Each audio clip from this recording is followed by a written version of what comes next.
Welcome to BMLabs. Learn clearly, think deeply. We are going to rigorously prove that the alternating group, the set of all even permutations, functions as a finite group in its own right. Even permutations are products of an even number of transpositions. We isolate these into the alternating group, AN. Because every even permutation maps to a unique odd one via a single swap, the group splits exactly in half, leaving AN with n factorial over 2 elements. For any system where n is at least 2, this set includes the identity permutation. This is because the identity represents 0 transpositions, and 0 is an even number. However, simply selecting exactly half of a group's elements does not guarantee the new set is a group itself. To prove AN is a subgroup, we must verify that it satisfies the 4 axioms of group theory independently. Our theorem states that for n greater than or equal to 2, the set of even permutations forms a finite group under the operation of function composition. To confirm this, we must verify 4 specific properties: closure, associativity, identity, and inverses.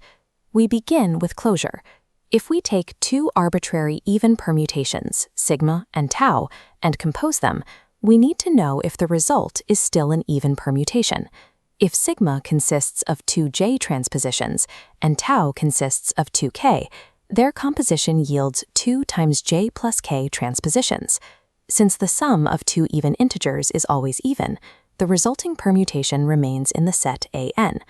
This parity arithmetic ensures that the set is closed under composition. You cannot produce an odd permutation by combining 2 even ones. The second axiom is associativity. Permutations are functions, so they inherit associativity from function composition. Changing the grouping of parentheses doesn't change the mapping. For the third axiom, the identity element I fixes every element and can be written with 0 transpositions.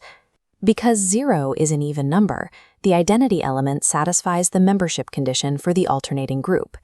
The final axiom requires every element to have an inverse. We find the inverse of an even permutation by reversing the order of its transpositions. Reversing the sequence changes the order of the swaps, but the total count of 2k transpositions remains the same. Since the count remains even, the inverse of every even permutation is also an even permutation.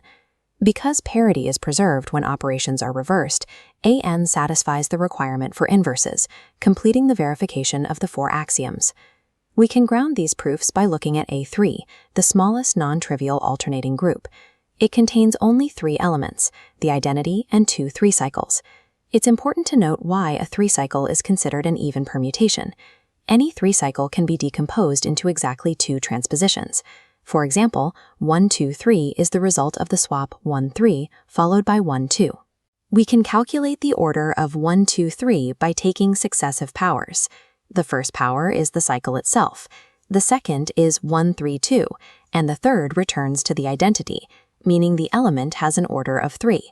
In A4, the group size grows to 12. It includes 1 identity permutation, 8 distinct 3-cycles, and 3 double transpositions, like the product 1 2 3 4. These concrete mappings show that the mechanical swapping of numbers follows the same parity rules we verified in our abstract proof. A common misconception is assuming AN is a group simply because it is a subset of the symmetric group. But most subsets do not inherit group structure. If a subset is not closed under the operation or lacks inverses, the structure fails as soon as you attempt to compose its elements. By verifying that parity is preserved under composition and inversion, we have confirmed that AN is a subgroup. It is a mathematically distinct entity that obeys every law of group theory. Next, we will look at how these properties appear in the Klein-4 group. Keep learning with BMLabs. Follow for more simple and powerful lessons.